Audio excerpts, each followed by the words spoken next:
আমাদের ইউএনডিপির পক্ষ থেকে একটা প্রেজেন্টেশন দেওয়া হয়েছে যে তারা কিভাবে প্ল্যান করছেন বাংলাদেশ নির্বাচন কমিশনকে সহায়তা করার জন্য, এবং সেখানে তারা বিভিন্ন ডেভেলপমেন্ট পার্টনারের কী ধরনের সহযোগিতা আশা করছেন সেটা তারা বলেছেন। তারপরে আমাদের there are some questions and answers open house, যেখানে অনেকে বিভিন্ন ধরনের মতামত ব্যক্ত করেছেন। নির্বাচনের সময়সীমা নিয়ে ইতিপূর্বে অনেকবারই কথা হয়েছে এবং আপনারা জানেন যে এই সময়সীমাটার ব্যাপার বর্তমানে নির্বাচন কমিশনের হাতে নয়, এবং আমরা যে প্রসেসগুলো জানি প্রসেসগুলো অলরেডি অনগোয়িং। সংস্কার নিয়ে আমরা যেটুকু জানি যে এই মাসের মাঝামাঝি জাতীয় ঐক্যমত্য গঠন কমিশন গঠন হবে, এবং আমরা যদি মাননীয় প্রধান উপদেষ্টার বক্তব্য ধারণ করে আশা করতে পারি যে অগ্রাধিকার ভিত্তিতে নির্বাচন কমিশন সংক্রান্ত যেসব বিষয়ে ন্যূনতম মতকে পৌঁছানো হবে, সেখানে হয়তো বা নির্বাচনের টাইম ফ্রেম নিয়েও হয়তো কথা হতে পারে। আমরা কিছু কিছু রিপোর্ট ইতোমধ্যে নিউজ পেপারে দেখতে পাচ্ছি যে সেগুলো যেহেতু ভেরিফাইড না, আমি সেগুলোর উপরে কমেন্ট করতে চাচ্ছি না।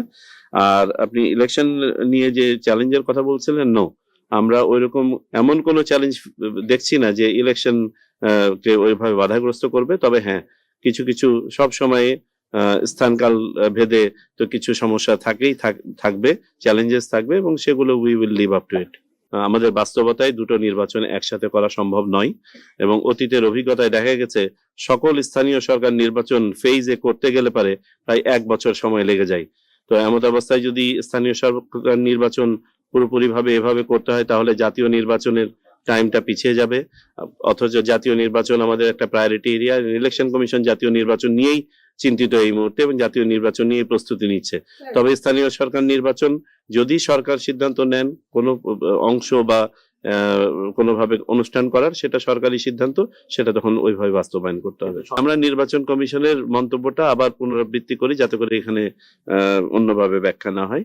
আমরা বলেছিলাম, এবং আমি আবারও বলি, মাননীয় প্রধান উপদেষ্টা একটা তার 16 ডিসেম্বরের বক্তব্যে বলেছিলেন যে যদি অল্প পরিমাণে সংস্কার সহ নির্বাচন করতে হয়, সেখানেই যদি রাজনৈতিক মতৈক্য গিয়ে দাঁড়ায়, তাহলে পরে এই বছরের শেষ নাগাদ ডিসেম্বরের 2025-এ, আর যদি আরেকটু সংস্কার করার সুযোগ দেওয়া হয়, তাহলে 2026 সালের জুন নাগাদ ইলেকশন করা সম্ভব।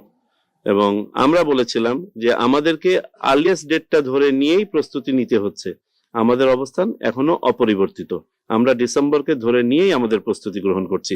আমাদের কোনো ভিন্ন প্রস্তুতি নাই, একটি প্রস্তুতি। আমরা তো স্ট্যাটিস্টিক্যালি বলছি যে আমরা অতীতের অভিজ্ঞতায় দেখেছি সকল স্তরের 5 স্তরের যদি স্থানীয় সরকার নির্বাচন পুরোটা করতে হয়, তাহলে এটা ইন ফেজেস প্রায় 1 বছর সময় লেগে যায়। তো আমাদের তো এখন সকল স্থানীয় সরকার আপনার ইনস্টিটিউশন ডিসমেন্টাল হয় নাই, কিছু ডিসমেন্টাল হয়েছে। এটা সুতরাং এটা এই কন্ডিশনাল ব্যাপারগুলো নিয়ে স্পেসিফিক টাইম লাইন দেওয়া সম্ভব না। তবে আমরা ধারণা করি যে সরকার তো আমাদের হাতের টাইমগুলো বিবেচনায় নেবেন, এবং তারা যদি মনে করেন যে না, জাতীয় নির্বাচনকে আপনার কোনো একটা টাইমে ফ্রেম করে তারপরে কতটুকু অনুশীলন করা যায়, সেটা তারাই সিদ্ধান্ত নেবেন।